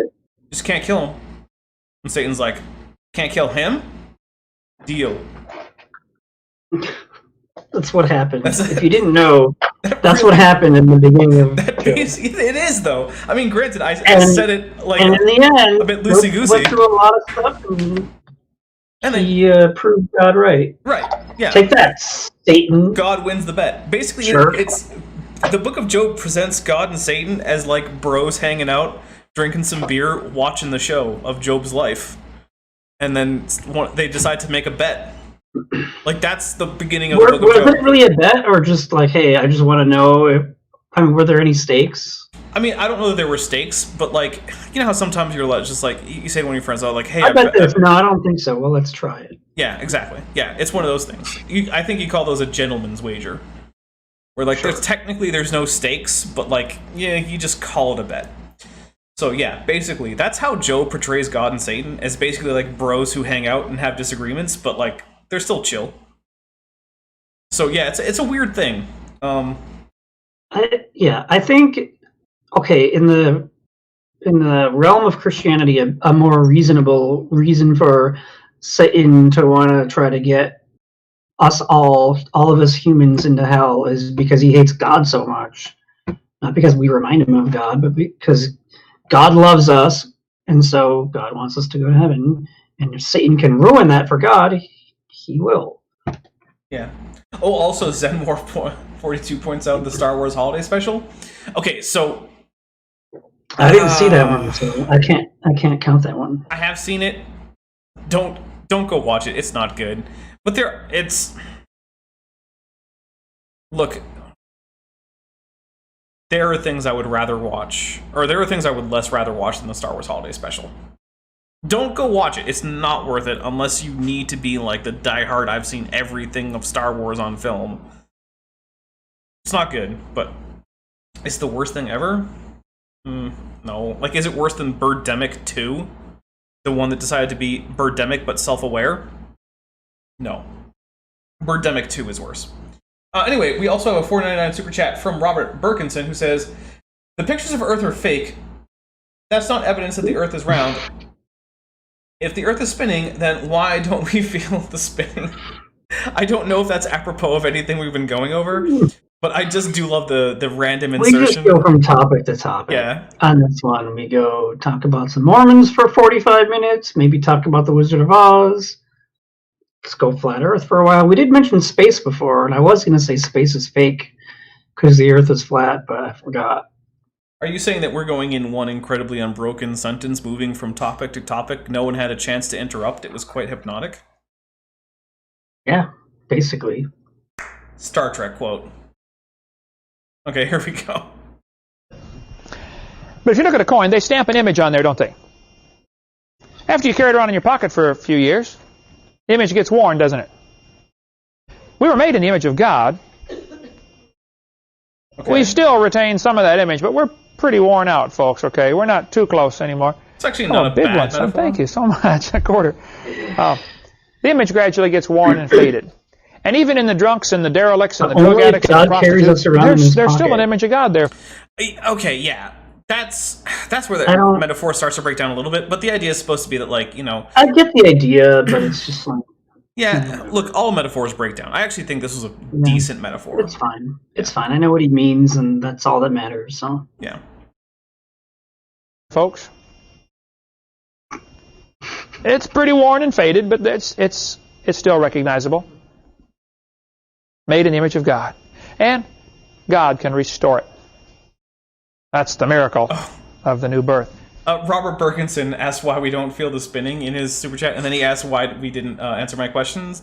I'm just going to go ahead and say that you don't feel motion, you feel acceleration, and spinning is a constant a constant directional acceleration, which means that overall... So yeah, it's actually not even true that you feel acceleration. What you actually feel is jerk, which is the second derivative of velocity. Which, hey, there's some pre-calc for you. But because there is no jerk associated with the spinning of the Earth, there's no reason to feel it. So that's actually one of the reasons why I don't like saying that you feel velocity. You really don't, except with like your limbic system. And even then, it's your brain. If there's no jerk, because your limbic system is going to stop registering with your brain as the sensory input becomes essentially constant, because your brain filters out constant inputs and just ignores them. So in the long term, you actually don't feel acceleration. You actually feel jerk. And so because no jerk is associated with that, you don't feel spinning. You can approximate that by saying you don't feel speed, you feel acceleration. But like I said, it's not entirely true, because your limbic system is always feeding your brain acceleration information. It's just that when the acceleration information isn't changing, your brain tends to filter it out over time. So there you go. That is the reason you don't feel the Earth spinning. Boom. Science. Math. Isaac Newton. I was going to apply that to your bill, son, but I'll let you have it back. So, God created man in his own image. We're made in the image of God. Lucifer wanted to be God and couldn't have the job. He was apparently kicked out of heaven sometime in the first 100 years after the creation. And so he decided he's going to devote his life to trying to destroy humanity. There's probably a lot of reasons behind this. Oh no. It could be because he just wants to rebel against God, wants revenge. It could be because he knows that some seed of the woman's going to bruise his head someday. So he wants to kill all the humans. There's probably a lot of reasons behind why Satan decided to rebel, but he's been in rebellion for the last 6,000 years against God. All the teenagers to have unprotected sex so that they can Destroy make humanity. more humans, so that he can kill even more humans. Like, it doesn't make any sense, Kent. I like that. I'm going to take a drink to that. That's awesome.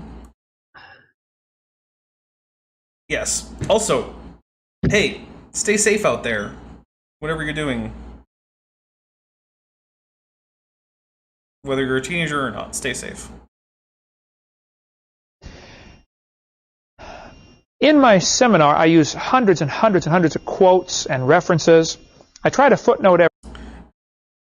No, you allude to things, and you quote things that are obscure and nearly impossible to find. He quote mimes, and then he alludes to references. Quote mine. That's true. You know what? Yeah, that is really what happens. There's an ellipses in almost all of his quotes. Ugh. And, well, I should maybe not almost all of them, but there's a lot of them. Yeah. And his references are usually hard to find. And they're old. Yep. Like the King James Bible, I don't even know if that's his oldest reference. I was trying to make a joke. That's so... Oh, well, in that case, let's drink. Yeah, no one laughed at my joke, so I'll drink. It probably is, though. You did that last time. Did I? Yeah, I think I You did. made a joke and no one laughed. Well, I'm terrible. I have no sense of humor. You know, I thought it was funny. I stand by it. So Fair enough. This is one I currently don't have a footnote for, and as always, some atheist will say, where did Hitler say that at? And I don't know. Oh, you don't? But the quote has been attributed to Hitler for a long time, and if somebody finds the actual reference where Hitler made speeches prolifically, I mean... All right, I'm taking a drink for, like... I quoted somebody, but I have no idea where or when he said it, or if he said it. Yeah, I'm taking a drink. Look, enough people think that he said it that he must have said it, right? No, it turns out that actually... Wait, that's not how that works? Yeah, no, it turns out that it wasn't. If I remember correctly, it was a Goebbels quote, who was the leader of... I'm trying to not get super demonetized right now. Goebbels was the head of propaganda for the leader of the National Socialist German Workers' Party. That's trying. That's as close as we're getting to Godwin's Law. Right. And he said something similar to that. It wasn't exactly that. And then it was attributed, it was attributed to the leader of the National Socialist German Workers' Party. And that's... I'm trying desperately not to get this demonetized as a result of Godwin's Law. Thanks, Kent. Let's just keep going. All right. Yeah, Kent's going to get me demonetized here. People get it. People understand. Yeah. Just to read all of his speeches will take you the rest of your life. But Hitler is attributed. It is attributed to Hitler that he said, "If you tell a lie long enough and loud enough and often enough, the people will believe it." Yep, that's the quote I was describing. Whether Thanks, I can't Kent. prove that he said that, okay? But the concept is right. You tell somebody something. Then don't misattribute it. Just say it's a famous quote, but you're not sure who said it, but it's been in circulation and you like the idea. You can just say that, Kent. You don't have to attribute it falsely. I'm going to take a drink for that because this is the one thing he's trying to adequately cite. Okay. I'm taking a drink, right? Like, okay, let's say that I was fond of the phrase, people in glass houses shouldn't throw stones. It's a famous thing. It's been said for a while. Everyone knows what it means. Everyone broadly agrees with it. I don't have to say it was Margaret Thatcher who came up with it. Like, who cares? By the way, I don't think it was. That was just a name that popped into my head. Like, why should I go around saying, oh, you know, as Margaret Thatcher said, people in glass houses shouldn't throw stones. Like, why? Everyone knows what it means. Everyone knows it's a quote. You don't have to misattribute it. You could just say, hey, this is a famous aphorism, and I think it's true. Good.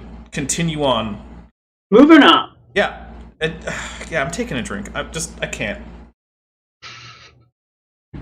Oh, man. Alright, I can tell we're getting towards the end of Kent with Bent, because at this point I'm just, like, pulling my... I would be pulling my proto-feathers out with frustration if I had them. You don't? No. As I've said numerous times, we have extensive skin impressions from Ceratosaurus nasicornis. Right. I forgot. No proto-feathers. Over and over and over again, they're going to believe it. If a kid grows up in a head-hunting society, and from the time he's 2 years old, he's taught, now, Johnny, if you go to battle and you kill your enemy... I just want to know which headhunter tribe has a kid's named Johnny. But whatever, it's fine. That proves you are superior to him, or else he'd have killed you. But the way you can get his spirit is to cut his head off, break it open, and eat his brains. Oh, great. Well, of course, that's Great stupid, but monetization on this video. suppose you're taught that all of your life. What are you going to do when you go to battle and kill somebody? Yeah, you're going to do the You're thing. going to cut his head off, break it open, and eat his brains, aren't you? Okay, but Kent is denigrating this idea of, like, oh, you know, what you're taught in early life without evidence is going to be, you know, the thing you do for the rest of your life, most likely. But I don't know if you guys know, but your parents' religious background is the #1 determining factor in your religious views through adulthood. So maybe it's a point that actually doesn't help him very much. Just gonna throw that out there.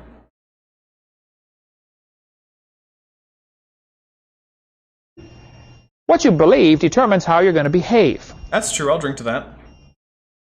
And if you tell a lie long enough and loud enough and often enough, the people will believe it. That's just a simple fact.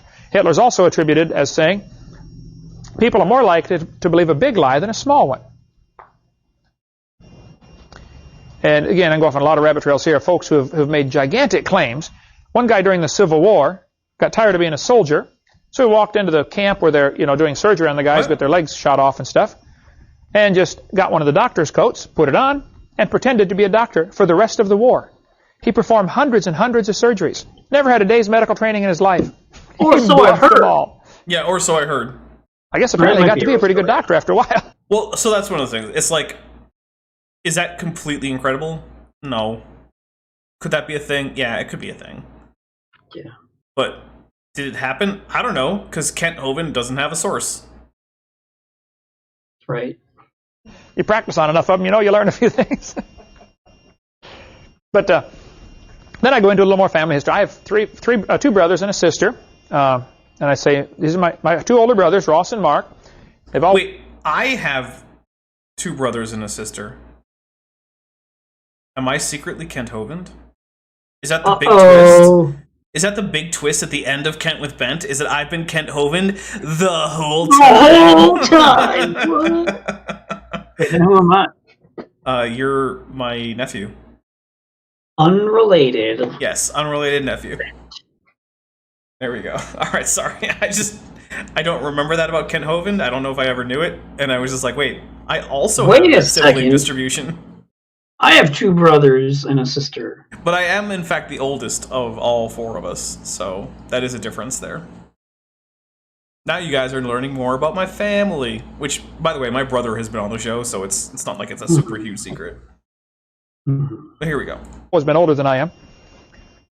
And people can always equate to this. Now, my reason for throwing in family picture That's the youngest Kent I've ever seen. He looks like he's like 17 or something. Yeah, he does. I have no comment there. It's just true. It's like, aw, baby Kent. And I'm the third son. Okay. Where do you fit, Mike? You're the youngest. Of how many? Of two. Oh, well. Eric, you're the second out of three, right? You're in the middle. Everybody comes from a family, right? Anything to do with a family will draw people in and Kent say, got that right. oh, Take a drink. He's a real person. I have two older brothers, Ross, and this really Seems happened. to get that wrong. I was raised in East Peoria, Illinois. Now, if I'm speaking in a southern state, I will say at that time normally, are there any other Yankees in the crowd? Are there any Yankees here tonight? 4 or 5. Okay. How many Southerners do we have? Ooh, a whole bunch. Okay, well, just remember who won, if you would. Yay, Civil War joke. A little bit of humor keeps people livened up again, okay? Well, when they I was raised in East Peoria, Illinois. Wait, sure. Was that a joke? Well, yeah, but multiple people in his audience were laughing. All right. Yeah. When I was 6 years old, I came running into the breakfast table one morning, and I was the first one there for breakfast. And I got the last banana out of the bowl to put on my cereal. Run into a table. My mom's custom was, always lay out fruit for breakfast. Wait, you think he didn't run into a table? Because that might explain a few things. Yeah, that might explain a few things.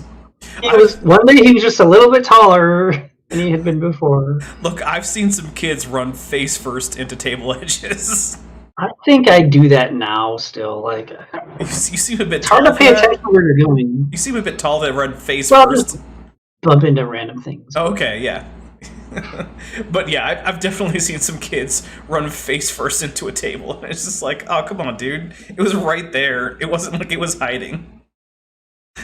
Yeah, kids are great. Yeah. Breakfast, we'd always try to eat some kind of fruit. She tried to push fruit, tried to make us healthy. We didn't always eat healthy, but she tried. And did a pretty good job. But custom was to slice up banana, put on your cereal. Yeah, and so I got the last banana that morning. There were no more. A few minutes later, my two big brothers came in. They said, hey, Kent, is that the last banana? And I said, yep, and I got it. And then I'll say, how many of you have an older brother or sister? How many of you have an older brother or sister? Okay, first of all, T-Rex flakes.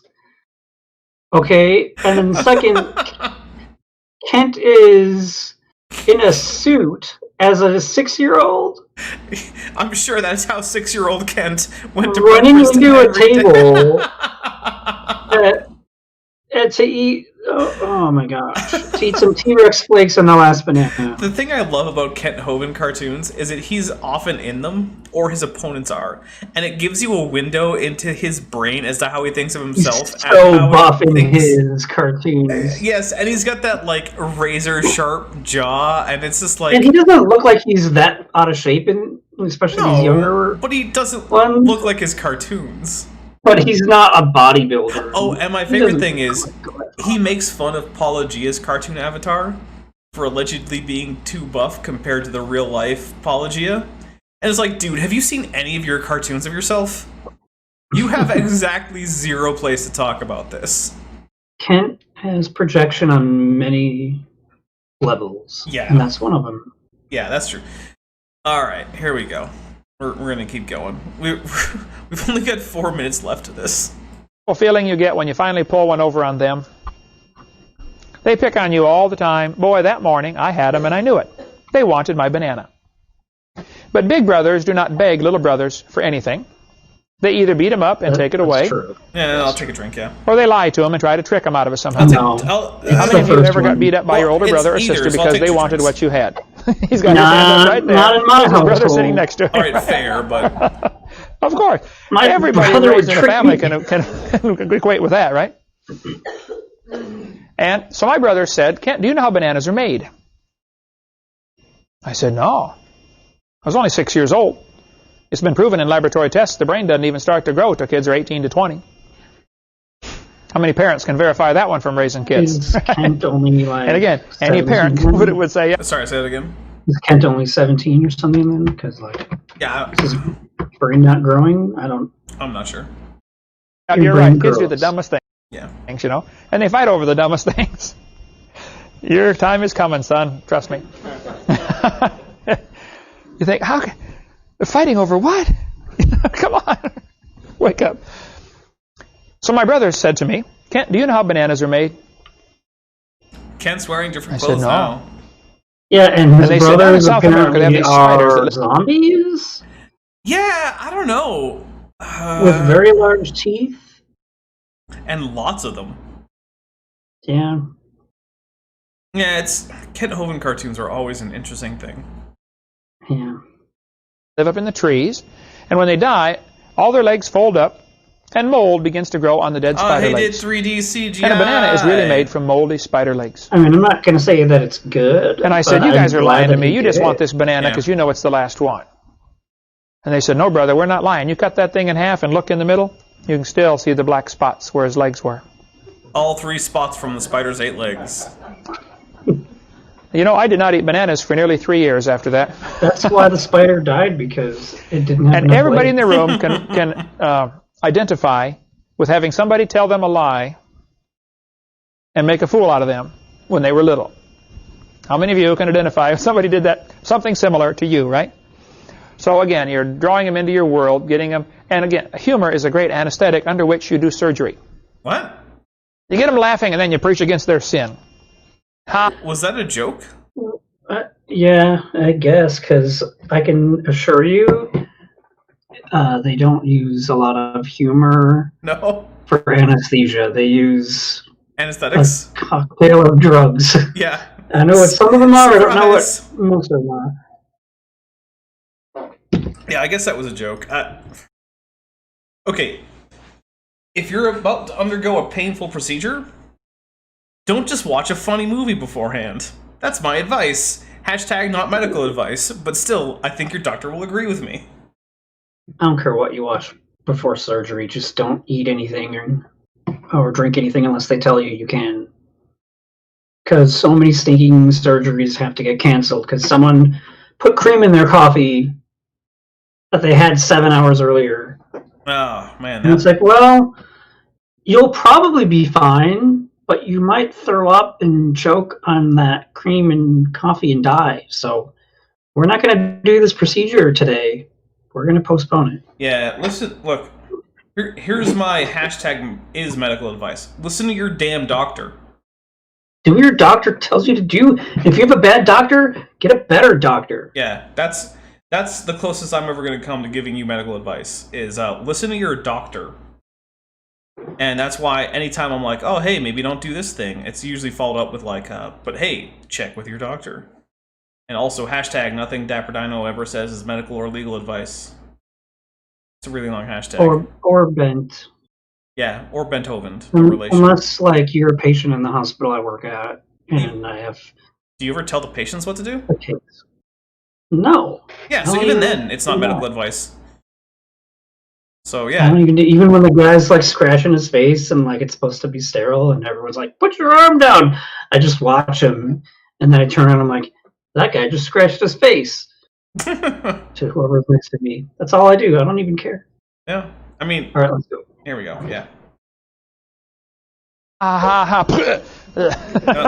Surgery time. We're going to remove that, okay? All right, our time is up. We'll take up next week. It looks like at the rate we're going, to cover my 15-hour seminar... All right, so I guess that is in fact it, because I don't care about his, like, minutia at the end. So, I was actually a little bit worried that we would go a little over in trying to get through this, but since Kent is wrapping up, we will wrap up. I don't care about his wrap-up stuff, because it's basically just there for the people who are there to talk about next week. But we're not even doing this next week, most likely, because it will almost certainly be an Eric with Erica. I'm going to, reconfirm with Erica. But, yeah, so, let's see. Channel stuff. This Thursday... So in 2 days, should be the final episode of Creationism is a Mega Catastrophe. So if you've been enjoying that series, come by for that. If you haven't, just come by anyway. It's fun for the premiere. The premiere will be 5 p.m. Pacific Daylight, 8 p.m. Eastern, whatever time that is in London or Australia, I don't know. I can only keep track of so many time zones. Saturday, no idea what's happening. It might be nothing. Let's see. Like I said, a week from today should be Eric with Erica. And I also want to say one of the reasons that I didn't get my October thing done in time is that the days, like I think it was like October 3rd or whatever, where I probably should have been working on it. Instead, I was working on a big script writing project, because I have found what might top what was previously the stupidest creationist video that we've ever seen, which is one that Bent, Hovind, and I, as well as Cheshire Vic, watched on my 1,000 subscriber special. And oh my goodness, is it...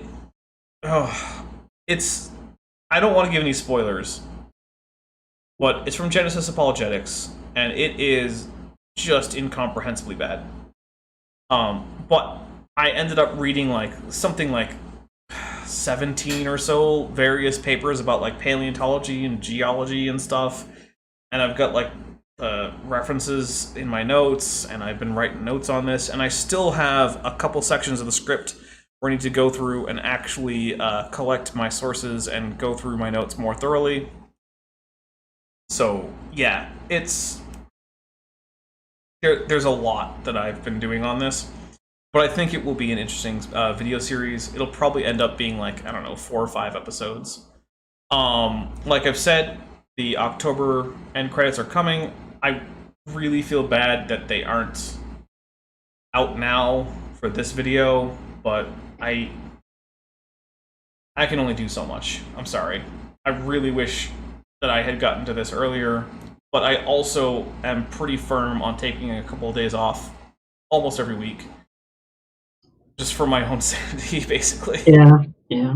So, and by the way, in case you guys don't know, those 2 days are usually Sunday, Monday, because I usually have something on Saturday, which means I usually just put in 8+ish hours on the channel stuff on Saturdays.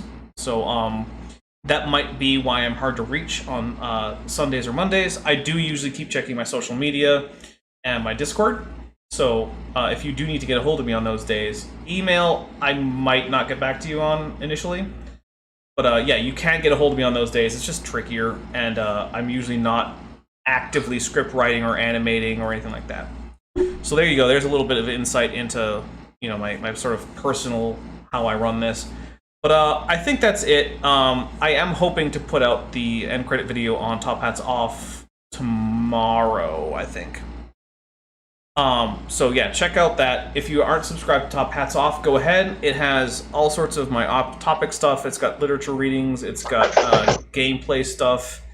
It's got art streams, art videos, even at least one, actually I think 3 art tutorials technically now.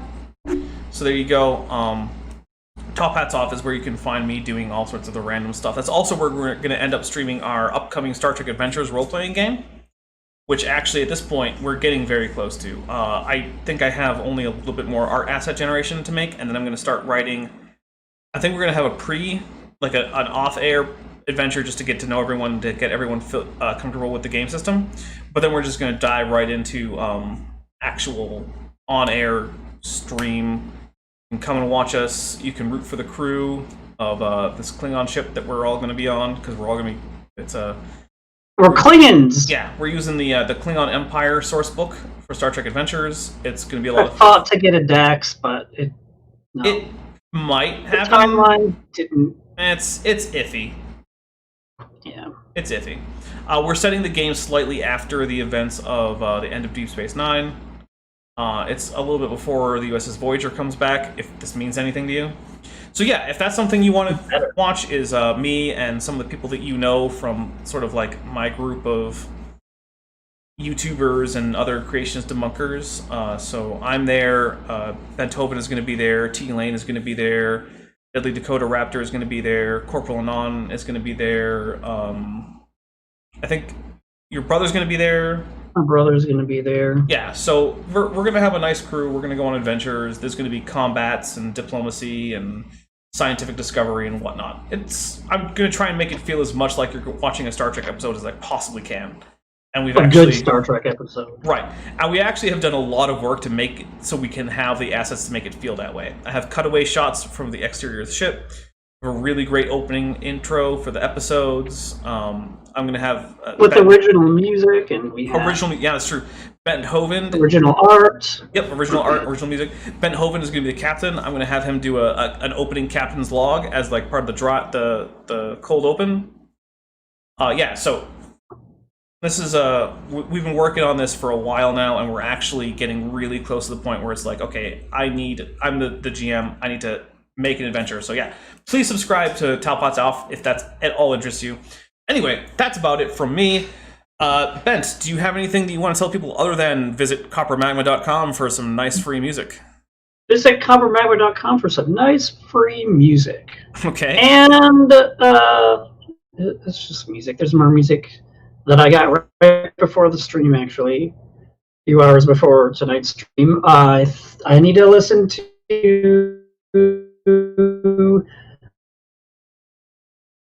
Listen to one, but so far so good. Yeah. Oh, you were roboting a bit, but yeah, yes. Actually, so in case you guys don't know, the music I use as my opening and closing music is it's a song called Bows, which is a song that Ben's band Copper Magma performs, and they have just, if I remember correctly, finalized the mix for that. Yes, we have finalized everything. Okay. Well, what that means is I'm gonna get a copy of that hopefully in the next couple days. Okay. And I can't guarantee exactly when it will happen, but I'm gonna redo my intro, and it'll use that mix. So get ready for my intro to get significantly higher quality in terms of the music being used, because it'll all be like live recorded actual music from a studio. So yeah. This is the Copper Magma version of the song, not the Bent's, room back there with a guitar and amp and a computer hooked up to a microphone, So cool stuff. That's what you've heard. Cool stuff coming from Copper Magma. Cool stuff coming from Top Hats Off. Yeah. I thank you very much for sticking around with us, watching Kent with Bent. Please remember to hit like, share if you can, yeah. Other than that, I'm gonna hit the end video, which unfortunately is last month's end video, and I do apologize. But here we go. Thanks for watching, but before you go, I'd like to take a minute to say thank you to my patrons and channel members on YouTube. They help me make this channel possible, and without them, I couldn't keep going. Specifically, I want to thank my $20 and above patrons, Ben Hovind, Ian Chen, Sphincter of Doom, Chris Love, Henry Hutanen, and Bob Knob. If you'd like to join the channel or become a patron, links are in the description, and if that's not right for you, but you want some other way to help out, there's also an Amazon wishlist, as well as a Teespring store where you can get Dapper Dino merchandise. If none of that works for you, just liking and sharing this video really helps out. I'm the Dapper Dinosaur.